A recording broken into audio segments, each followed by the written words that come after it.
अस्सलाम वालेकुम स्टूडेंट्स।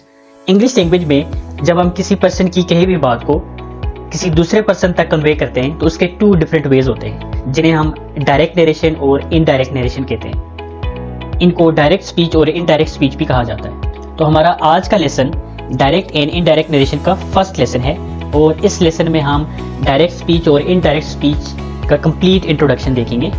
और आज के लेक्चर में हम ये समझने की कोशिश करेंगे कि डायरेक्ट स्पीच और इनडायरेक्ट स्पीच क्या होते हैं और इनमें जो सेंटेंसेस लिखे जाते हैं उनकी स्ट्रक्चर्स क्या होती हैं, डायरेक्ट स्पीच से इनडायरेक्ट स्पीच में कन्वर्ट करने के लिए जो बेसिक चेंजेस हैं वो क्या की जाती हैं। तो डायरेक्ट एंड इनडायरेक्ट स्पीच के कॉन्सेप्ट को अंडरस्टैंड करने के लिए हम यहाँ पे एक एग्जाम्पल ले लेते हैं। सपोज मिस्टर अहमद जो है वो बात कर रहे हैं कि आई राइट अ लेटर। ओके, तो मिस्टर अहमद की ये बात को जब हम आगे किसी दूसरे पर्सन तक कन्वे करेंगे तो हम उसको कैसे कन्वे कर सकते हैं। तो उसको कन्वे करने का एक तरीका ये है कि हम मिस्टर अहमद की इस कही हुई बात को एज इट इज़ आगे कन्वे कर दें, इसमें बगैर कोई चेंज किए हम आगे एज इट इज़ कन्वे कर दें। उसको फिर कैसे कन्वे करेंगे, उसके लिए क्या सेंटेंस बनेगा, उसको हम कैसे लिखेंगे। तो हम इसको इस तरह लिख सकते हैं कि Ahmed said I write a letter. ठीक है, तो इस सेंटेंस के अंदर हमने क्या किया कि मिस्टर अहमद की कही हुई बात को एज इट इज़ आगे कन्वे कर दिया है, एज इट इज़ आगे रिपोर्ट कर दिया है। तो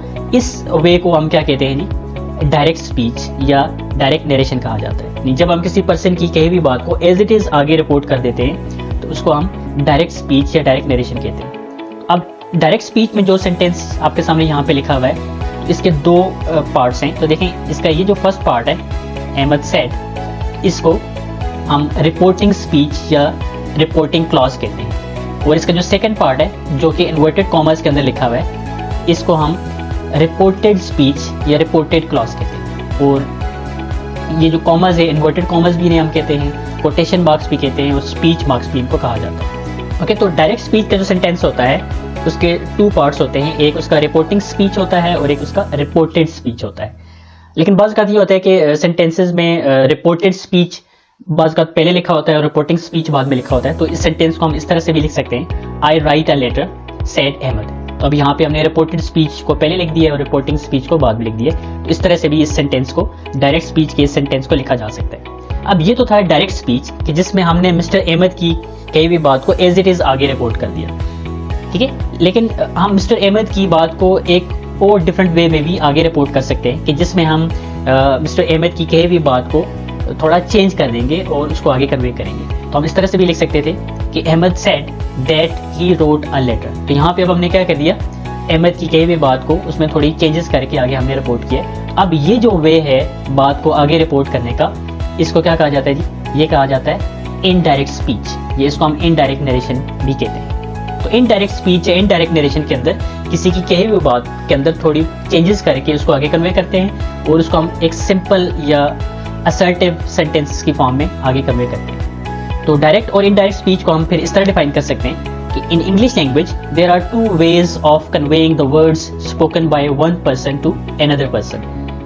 these are direct speech and indirect speech. Okay, तो इंग्लिश लैंग्वेज में किसी पर्सन के स्पोकन वर्ड्स को, कहे हुए अल्फाज को जब हम आगे कन्वे करते हैं तो उसके टू डिफरेंट वेज जो हैं वो डायरेक्ट स्पीच और इनडायरेक्ट स्पीच कहलाते हैं। In direct speech the actual words spoken by a person are conveyed to another person. तो डायरेक्ट स्पीच में हम किसी पर्सन के जो एक्चुअल वर्ड्स हैं उनको आगे कन्वे करते हैं, रिपोर्ट करते हैं। जबकि इनडायरेक्ट स्पीच में हम क्या करते हैं, पर्सन की जो कहे हुए अल्फाज हैं उनमें हम थोड़ी बहुत चेंजेस करके आगे कन्वे करते हैं। So in indirect speech the words spoken by a person are slightly changed while conveying them to another person. Okay, तो ये है डायरेक्ट और इनडायरेक्ट स्पीच। तो अब हम देख लेते हैं कि जब आप डायरेक्ट स्पीच से इनडायरेक्ट स्पीच में कन्वर्ट करते हैं सेंटेंसेस को तो उनके अंदर क्या डिफरेंट चेंजेस जो है वो की जाती है। तो हम एग्जांपल के लिए कुछ सेंटेंसेस देख लेते हैं डायरेक्ट स्पीच के और साथ साथ उनको इनडायरेक्ट स्पीच में भी कन्वर्ट करके देख लेते हैं और देखते हैं कि उनमें क्या बेसिक चेंजेस हैं जो की जाती हैं। तो फर्स्ट सेंटेंस मेरे पास जो डायरेक्ट स्पीच का है वो ये है, she said to me I am ill. इस सेंटेंस को जब हम इनडायरेक्ट स्पीच में चेंज करेंगे तो ये क्या बन जाएगा, she told me that she was ill. तो ये इनडायरेक्ट स्पीच है इस सेंटेंस का।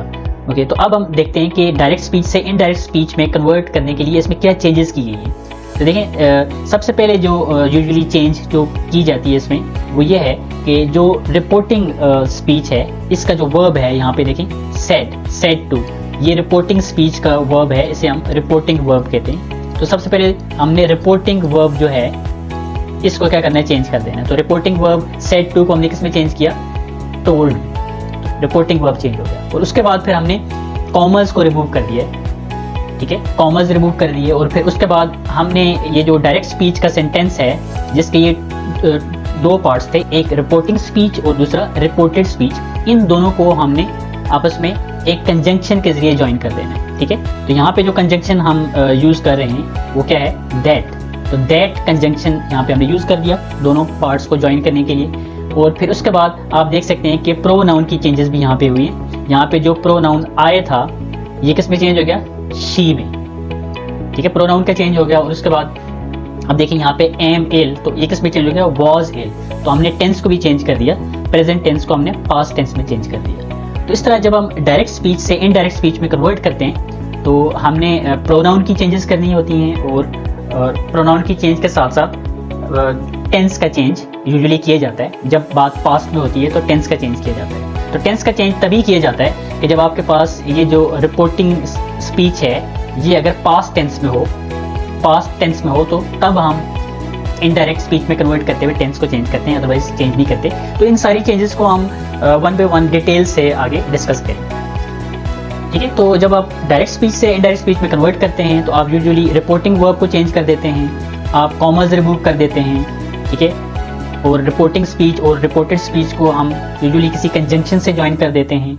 और प्रोनाउन की चेंज यहाँ पे होती है और उसमें टेंसेस की चेंज भी हो सकती है। तो इस तरह हम डायरेक्ट स्पीच से इनडायरेक्ट स्पीच में कन्वर्ट करते हैं।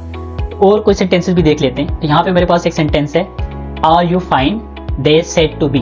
तो ये डायरेक्ट स्पीच का सेंटेंस लिखा हुआ है। इसको जब हम इनडायरेक्ट स्पीच में कन्वर्ट करेंगे तो ये सेंटेंस बन जाएगा, they asked me if I was fine. तो देखिए यहाँ पे जो रिपोर्टिंग स्पीच का वर्ब है, ठीक है, सेड टू, इसको अब हमने किस में चेंज कर दिया, आस्क्ड में चेंज कर दिया। और फिर अब रिपोर्टिंग स्पीच और रिपोर्टेड स्पीच को ज्वाइन करने के लिए यहाँ पे जो हमने कंजंक्शन यूज किया है, तो कंजंक्शन कौन सा यूज किया है, वो है इफ, ठीक है। और प्रोनाउन का चेंज भी हो गया, यू जो है वो आई में चेंज हो गया और टेंस भी चेंज हो गया, प्रेजेंट टेंस से पास्ट टेंस में हो गया। तो ये डिफरेंट चेंजेस यहाँ पे हमने कर लिए। इसी तरह थर्ड सेंटेंस है हमारे पास डायरेक्ट स्पीच का, he said to me please help me. तो इसको जब हम इनडायरेक्ट में कन्वर्ट करेंगे तो हम लिखेंगे he requested me to help her. तो यहाँ पे हमने सेड टू को किस में चेंज कर दिया, रिपोर्टिंग वर्ब को रिक्वेस्टेड में चेंज कर दिया, ठीक है। और यहाँ पे रिपोर्टिंग स्पीच और रिपोर्टेड स्पीच को हमने कंजंक्शन जिससे ज्वाइन किया वो है टू, ठीक है। और यहाँ पे हमने प्रोनाउन का चेंज भी कर दिया, मी प्रोनाउन जो है वो हर में चेंज हो गया, ठीक है। तो ये चेंजेस किन रूल्स के अंडर हुई हैं, वो रूल्स क्या हैं, इनको हम जो है वो नेक्स्ट लेक्चर्स में डिटेल से डिस्कस करेंगे। अभी आज के लेक्चर में हम सिर्फ वो चेंजेस आइडेंटिफाई कर रहे हैं जो कि होती हैं जब हम डायरेक्ट स्पीच से इनडायरेक्ट स्पीच में कन्वर्ट करते हैं। एक और सेंटेंस है, he said I will be there tomorrow. तो ये डायरेक्ट स्पीच का सेंटेंस है, इसको हम इनडायरेक्ट में कन्वर्ट करेंगे तो क्या होगा, he said that he would be there the next day. तो देखिए यहाँ पे हमने जो कंजंक्शन यूज किया है वो दैट है, प्रोनाउन का चेंज भी हो रहा है, विल वुड भी चेंज हो गया है, टुमारो जो है वो द नेक्स्ट डे में चेंज हो गया है, जिसको हम टाइम चेंज कहते हैं। तो टाइम का चेंज भी यूजुअली किया जाता है जब बात पास्ट टेंस में लिखी होती है, रिपोर्टिंग स्पीच पास्ट टेंस में होता है, तो टेंस के साथ साथ टाइम का चेंज भी किया जाता है। तो इस तरह डायरेक्ट स्पीच से इनडायरेक्ट स्पीच में जाते हुए प्रोनाउन का चेंज होता है, ठीक है, टेंस का चेंज होता है और टाइम का चेंज होता है। तो ये थ्री मेजर चेंजेस हैं जो की जाती हैं जब हम डायरेक्ट स्पीच से इनडायरेक्ट स्पीच में कन्वर्ट करते हैं। ओके, तो फिर डायरेक्ट स्पीच से इनडायरेक्ट स्पीच में कन्वर्जन के लिए क्या डिफरेंट चेंजेस हो सकती हैं। जब आप डायरेक्ट स्पीच से इनडायरेक्ट स्पीच में कन्वर्ट करते हैं तो सबसे पहले हम क्या करते हैं कि हम रिपोर्टिंग स्पीच का जो वर्ब है, रिपोर्टिंग वर्ब, उसको हम रिपोर्टेड स्पीच के अकॉर्डिंग चेंज कर देते हैं। Okay, so in the first step we change the reporting verb according to the reported speech. और फिर सेकंड स्टेप में हम क्या करते हैं, so we remove the inverted commas from the direct speech and replace them with an appropriate conjunction. फिर हम जो डायरेक्ट स्पीच का सेंटेंस है उसके कॉमर्स को रिमूव कर देते हैं और उनको किसी कंजंक्शन से रिप्लेस कर देते हैं, उनकी जगह कोई कंजंक्शन यूज कर लेते हैं। और थर्ड चेंज क्या होती है, we change the pronoun of the reported speech accordingly. तो रिपोर्टेड स्पीच के प्रोनाउन में जो चेंज है वो की जाती है। और फिर उसके बाद we change the tense of the reported speech accordingly if required. अब टेंस का चेंज भी किया जाता है अगर रिक्वायर्ड हो। उसकी रिक्वायरमेंट क्या है, जिस तरह अभी मैंने आपको बताया था, अगर रिपोर्टिंग स्पीच पास्ट टेंस में हो तब टेंस चेंज होता है, अदरवाइज ये चेंज नहीं होता। फिर फिफ्थ चेंज यहाँ पे जो की जाती है कि हमने टाइम का चेंज करना होता है। रिपोर्टेड स्पीच का जो टाइम है उसको, अगर वो रिक्वायर्ड है पास्ट टेंस में, अगर रिपोर्टिंग स्पीच है तो हम रिपोर्टेड स्पीच के अंदर जो टाइम है उसको भी चेंज करते हैं। So these are the 5 basic steps to convert a direct speech into an indirect speech. और इसमें जो मेजर चेंजेस होती हैं वो क्या हैं, वो जिस तरह हमने देखा प्रोनाउन की चेंज होती है, टेंस की चेंज हो सकती है और टाइम की चेंज होती है। ठीक है, तो ये बेसिक चेंजेस होती हैं और नेक्स्ट लेक्चर के अंदर हम इन चेंजेस को स्टडी करना स्टार्ट करेंगे और इन चेंजेस के लिए जो रूल्स हैं उनको सीखेंगे कि किन रूल्स के अंडर जो है वो ये चेंजेस की जाती है। So see you in the next lecture.